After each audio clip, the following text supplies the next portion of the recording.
Kebanyakan orang mungkin mengenal balapan Sepang 2015 yang bisa dibilang merupakan salah satu balapan paling terkenal dalam sejarah Grand Prix balap motor. Namun, insiden di Sepang 2015 tidak akan pernah terjadi tanpa adanya balapan di Phillip Island 2015 sebelumnya. Hal inilah yang menjadikan balapan di Australia tersebut sebagai salah satu yang paling berpengaruh dan memiliki dampak besar sepanjang masa di kelas utama. Sesaat setelah balapan berakhir, balapan itu sempat dipuji sebagai salah satu balapan klasik terbaik sepanjang masa. Namun pujian itu segera berubah menjadi sorotan tajam setelah Valentino Rossi menuduh sang pemenang Marc Marquez telah memanipulasi jalannya balapan. Pada akhirnya, Grand Prix Australia 2015 inilah yang menjadi inti dari keseluruhan rivalitas antara Rossi dan Marquez. Insiden tendangan yang terkenal di Sepang memang terjadi setelahnya. Rossi juga sempat menyebut insiden-insiden sebelumnya di beberapa sirkuit lain sebagai faktor yang menyebabkan dugaan dendam dari Marquez. Namun pada akhirnya, keseluruhan sudut pandang mengenai perseteruan ini bermuara pada apa yang sebenarnya terjadi dalam satu balapan di Phillip Island tersebut.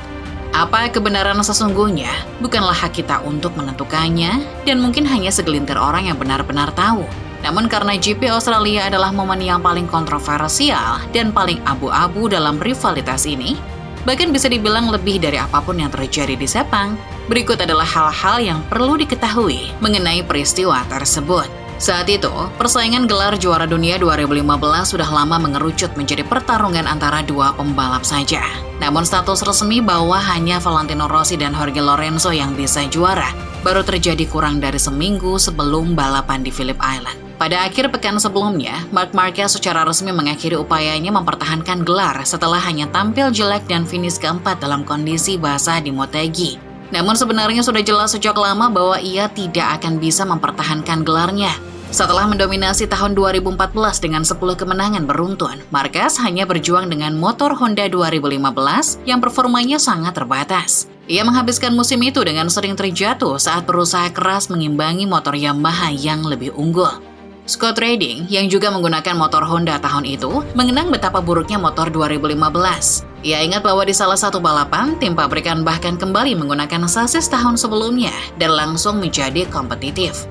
Beberapa tahun kemudian, Marquez sendiri mengakui kepada Redding bahwa motor 2015 adalah motor tersulit yang pernah ia kendarai, dan ia bahkan merasa kasihan pada Redding karena harus terus berjuang dengan sasis tersebut. Sementara Marquez sudah lama keluar dari perebutan gelar, posisi Jorge Lorenzo justru sedang goyah. Ia sebenarnya lebih sering mengalahkan Rossi dalam balapan kering yang normal, bahkan ia biasanya mampu mengalahkan semua pembalap. Namun setelah sempat menyamai poin Rossi 4 balapan sebelumnya di Brno, ia kini justru tertinggal 18 poin. Keterpurukan ini disebabkan oleh kekalahannya di lintasan basah di Silverstone dan Motegi, serta kecelakaan fatal di lintasan yang mulai mengering di Misano. Selisih 18 poin itu sebenarnya belum mustahil untuk dikejar karena masih ada total 75 poin yang tersisa. Namun karena Rossi hampir selalu naik podium, Lorenzo tidak punya ruang lagi untuk membuat kesalahan. Sementara itu, Rossi berada di ambang gelar juara dunia kelas utama ke-8-nya. Secara ideal, Jorge Lorenzo perlu memenangkan ketiga balapan yang tersisa. Namun balapan di Phillip Island tampaknya tidak akan mudah dimenangkan, mengingat Marc Marquez sedang dalam performa yang luar biasa. Pada tahun sebelumnya di sirkuit yang sama, Marquez sedang memimpin dengan selisih lebih dari 4 detik sebelum akhirnya terjatuh.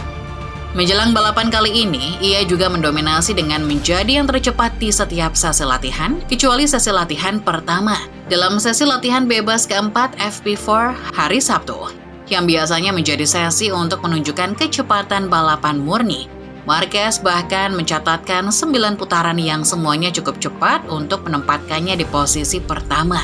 Valentino Rossi pada hari Sabtu merasa bahwa Marquez adalah favorit utama untuk menang. Meskipun demikian, ia tidak mengesampingkan kemungkinan Lorenzo untuk bisa ikut bertarung memperebutkan kemenangan. Lorenzo pun sependapat. Ia mengakui bahwa meskipun Marquez lebih unggul dalam kondisi pagi hari yang lebih dingin, tim Yamaha-nya telah berhasil membuat kemajuan untuk mendapatkan cengkraman yang jauh lebih baik. Hal ini memberinya sedikit harapan bahwa ia bisa melawan pembalap Honda tersebut. Pertanyaan mengenai apakah ada sesuatu yang ganjil dalam balapan tersebut hanya bisa dijawab dengan memuaskan dengan menonton rekaman pertarungan sengit yang berlangsung hampir sepanjang balapan antara Marquez, Lorenzo, Rossi, dan Andrea Iannone. Namun singkatnya, apakah ada hal yang tak biasa pada balapan itu? Jawabannya adalah ya. Hal ini sangat jelas hanya dari catatan waktunya saja. Dan inilah alasan mengapa Rossi datang ke sesi media di Sepang sambil membawa hasil cetak catatan waktu balapan tersebut. Marquez menutup balapan dengan mencatatkan putaran tercepat, namun beberapa putaran sebelumnya ia secara konsisten melaju di kisaran waktu 1 menit 30 detikan. Kecepatannya sangat bervariasi, bahkan saat ia berada di lintasan yang lengang dan tidak sedang diserang oleh Rossi atau Iannone. Hal ini sangat berbeda dengan tahun sebelumnya, di mana ia mencatatkan waktu putaran yang sangat konsisten. Dalam 20 balapan kering terakhir di Grand Prix Australia, balapan ini adalah salah satu dari hanya 3 balapan di mana kecepatan pemenang secara rata-rata justru semakin cepat seiring berjalannya balapan. Sesuatu yang sangat tidak biasa untuk MotoGP di Phillip Island. 2 balapan lainnya memiliki penjelasan yang jelas. Yang satu adalah pertarungan kacau di era 500cc, dan yang lainnya adalah saat Rossi mendapat penalti 10 detik sehingga ia harus memacu motornya habis-habisan untuk menutupi selisih waktu.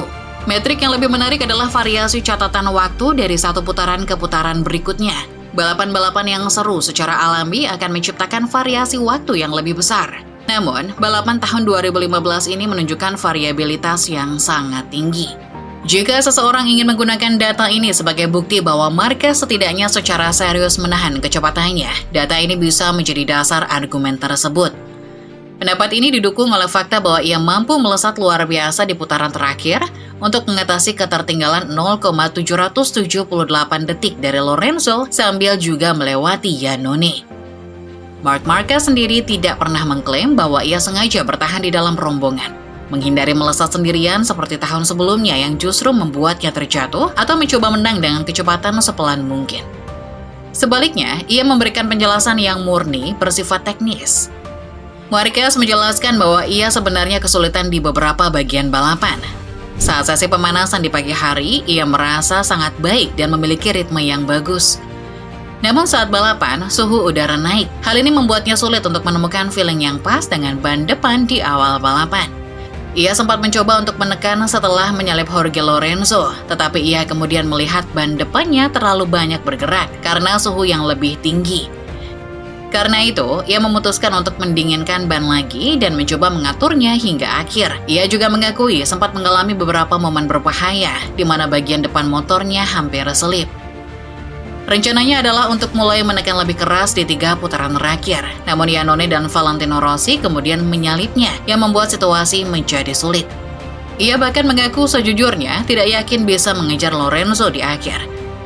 Kemudian timbul pertanyaan, mengapa ia pada akhirnya bisa mengejar Lorenzo? Lalu mengapa ia melakukan itu jika ia sedang memanipulasi balapan? Saat di Sepang, Marquez memberikan pembelaan. Ia menyatakan bahwa jika ia memang ingin membantu Lorenzo, ia tidak akan melewatinya di putaran terakhir. Tidak akan menekan hingga batas limit dan tidak akan mengambil resiko. Ia mengaku tidak mengerti mengapa orang-orang menuduhnya seperti itu. Ia kembali menekankan penjelasan teknisnya. Menurutnya data dari tim menunjukkan bahwa motor Honda memberikan tekanan yang sangat besar pada ban depan.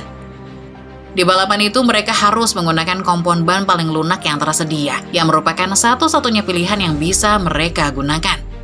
Ia mengaku sangat kesulitan dengan ban tersebut selama 27 putaran berturut-turut. Ia sudah mencoba mengaturnya dengan baik dan bahkan sempat berusaha menekan untuk menciptakan jarak di pertengahan balapan, tetapi hal itu tidak mungkin dilakukan. Penting untuk dicatat bahwa sesaat setelah balapan berakhir, tidak ada satupun pihak yang terlibat yang merasa ada sesuatu yang mencurigakan terjadi. Bos Yamaha Lin Harvest mengakui bahwa baginya balapan itu sama sekali tidak bisa diprediksi. Ia menjelaskan bahwa setiap kali ia mulai berpikir tentang memahami pola balapan, segalanya justru berubah dan kemudian berubah lagi. Namun Harvest mengatakan hal ini dengan nada antusias, bukan mengeluh. Bahkan Rossi sendiri yang finish di posisi keempat pada awalnya mengatakan bahwa tindakan Marquez menyalip Lorenzo di putaran terakhir adalah hal yang penting, karena itu menyelamatkan 5 poin baginya. Karena itu, ia menganggap hasil balapan itu cukup baik meskipun bisa lebih baik lagi jika ia berhasil melewati Iannone. Pada akhirnya Rossi kehilangan 7 poin dari Lorenzo di balapan tersebut dan menyebutnya sebagai balapan yang bagus. Namun di antara waktu setelah balapan itu dan konferensi pers hari Kamis di Sepang, segalanya berubah. Beredar cerita bahwa ada seseorang yang membisiki Rossi. Setelah menonton ulang balapan, Rossi tiba-tiba tidak lagi melihatnya sebagai pertarungan klasik yang adil, melainkan sebuah manipulasi ekstrim. Hal ini membuatnya memutuskan untuk secara terbuka menyampaikan teorinya di Sepang dengan cara yang cukup heboh. Rossi menyatakan bahwa setelah ia menonton ulang balapan di Phillip Island, menjadi sangat jelas baginya bahwa Marquez telah bermain-main dengan mereka. Menurut Rossi, target utama Marquez bukan hanya untuk memenangkan balapan, tetapi juga untuk membantu Lorenzo agar bisa menjauh dan mendapatkan lebih banyak poin darinya. Ia meyakini bahwa kini Lorenzo memiliki pendukung baru, yaitu Marc, dan balapan bisa saja berjalan sangat berbeda jika Marquez melesat sendirian sejak awal. Saat konferensi pers, Iannone ikut menimpali dengan mengatakan bahwa ia juga berpikir Marc bermain-main dengan mereka.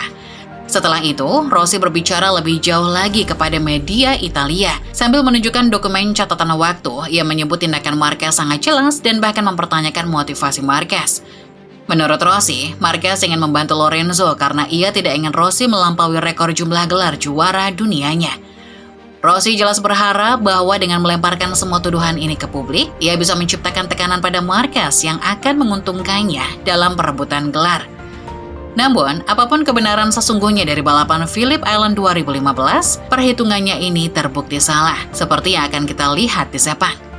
Bahkan 10 tahun kemudian, masih ada banyak sekali tanda tanya mengenai momen tersebut, dan sebagian besar pertanyaan itu adalah tentang insiden di Sepang.